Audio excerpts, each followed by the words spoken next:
Olá, meus irmãos, graça e paz seja convosco.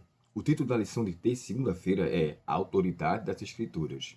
E o texto base que o autor colocou é 2ª Carta a Timóteo, capítulo 3, e o verso 15 a 17. Mas eu gostaria de ler com vocês o verso 14, antes de chegar ao verso 15. Por quê? Ele começa a aconselhar a Timóteo de que as palavras que ele estava examinando, as palavras que Timóteo costumava ler, tornava ele sábio. E olha o que ele fala aqui, ó.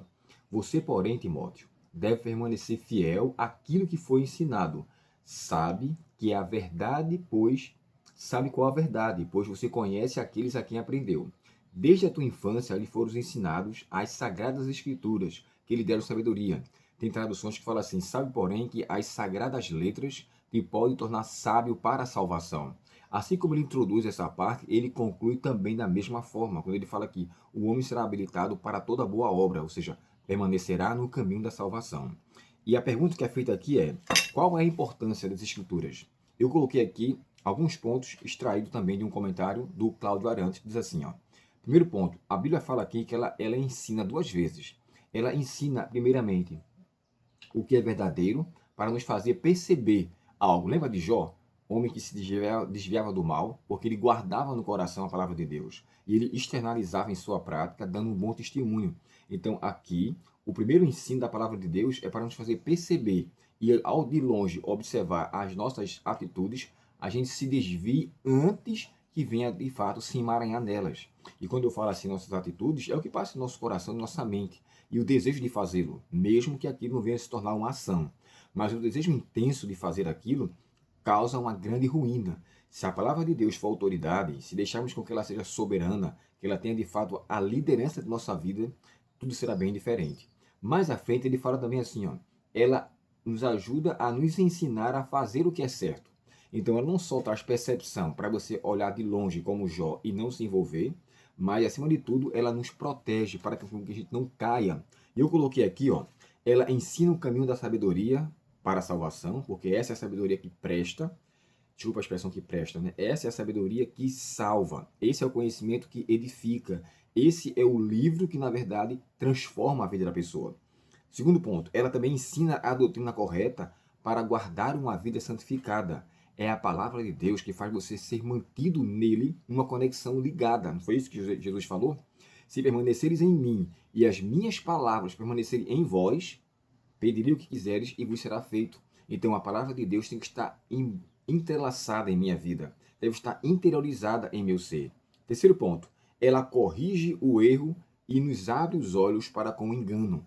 Satanás tem ódio de quem lê a Bíblia, porque através dessa leitura ele começa a ter uma percepção do que é errado e se afasta do mesmo. E Satanás odeia quem conhece a verdade.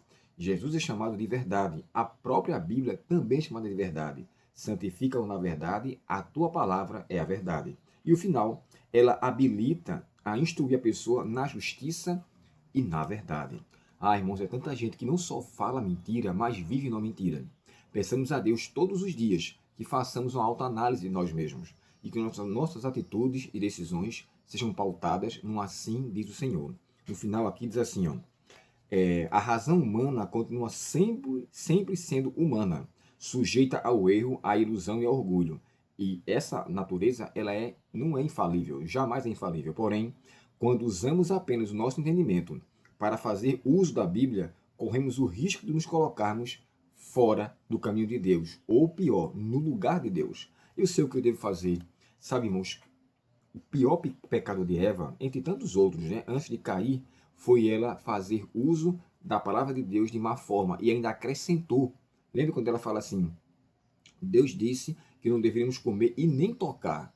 Leia o capítulo 2 de Gênesis. Deus não falou tocar em maneira alguma. Ela quis mostrar uma santidade maior e Satanás ali, com a sua astúcia, de acordo com a história da redenção, colocou colocou o fruto em sua mão. Tanto a turma falar que é maçã, que é maçã, e acabei condenando aqui também a maçã, mas não sabemos, mas era o fruto do conhecimento do bem e do mal. Independente qual a natureza daquele fruto, a proibição era clara.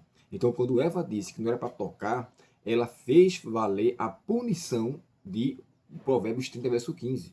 Provérbios 30, verso 5. Nada acrescentareis a ela, para que não sejais achado mentiroso. E Apocalipse conclui dizendo: quem acrescentar algo dessa palavra Deus acrescentará os flagelos contidos neste livro. Então, faça da palavra de Deus lâmpada para os seus pés e luz para o seu caminho.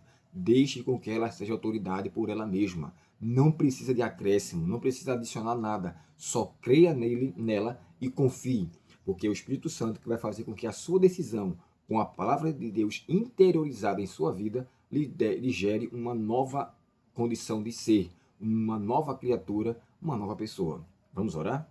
Obrigado, querido Deus, porque a tua palavra de fato é autoridade. E ela é a autoridade máxima aqui neste mundo que vivemos. Só pedimos, ó Deus, nos ajude a permitir com que ela seja senhor de nossas decisões e nossas ações. Perdoa nossas faltas, concede-nos a tua paz para este dia, Senhor. Suplicamos-te em nome de Jesus. Amém. Deus te abençoe, um ótimo dia e até o próximo estudo, se Deus quiser. Até logo.